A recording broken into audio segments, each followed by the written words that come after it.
This weather is also giving us something to talk about. Take a look at these rain totals here from the last 24 hours and notice while some picked up 1 to 2, even a little bit more than 2 inches of rain primarily south of town, to the north and west less than about a half an inch, if any at all. So it was very hit or miss dependent on your location.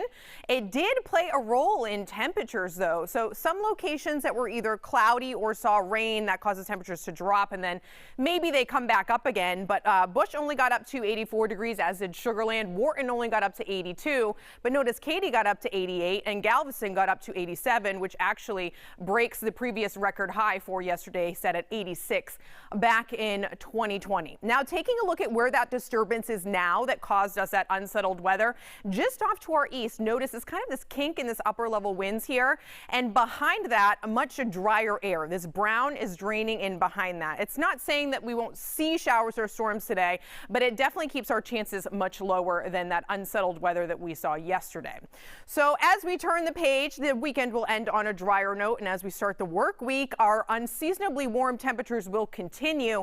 In fact, highs for Monday around 90 degrees, and then as we keep an eye on that strong front here for the middle of the week, that will return us much closer to seasonable, which for this time of year is about 81 degrees. Now, it's going to be a bit of a bumpy ride. We've got to make our way through some rain before we get to that point, but we'll take a look at what that looks like in just a bit. For today, another warm and humid but mostly sunny and mostly dry day. Can't rule out the possibility for these kind of scattered showers and storms, but much less than what we saw yesterday. And the afternoon is looking on the good side here with highs in the mid to upper 80s. And now then our eyes will turn to the potential for rainfall throughout the course of the week, which could be in excess of several inches.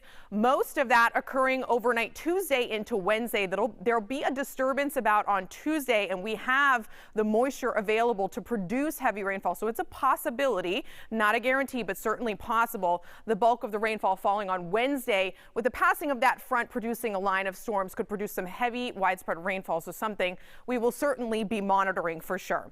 Here's what we do know. As mentioned, there is a potential for heavy rainfall. So the moisture content will be there. There's a potential for the gusty winds too. As that cold front pushes through, it'll cause some lift, some upward motion, thunderstorms mixing down some of those gusty winds. But exact timing, exact location, and who sees the most rain still has yet to be determined. Some of the models shifted a little bit farther east, some shifted a little bit farther west. So we'll keep a close eye on all of this and of course communicate any changes to you as the week goes on, especially since we are hosting games 1 and 2 of the World Series on both Tuesday and Wednesday with that active weather. Thankfully, of course, there is a roof at Minute Maid. Nonetheless, some rain on the way for the middle of the week and then the return of fall-like conditions as we head towards Halloween weekend with much drier air, much more pleasant temperatures, and lower humidity.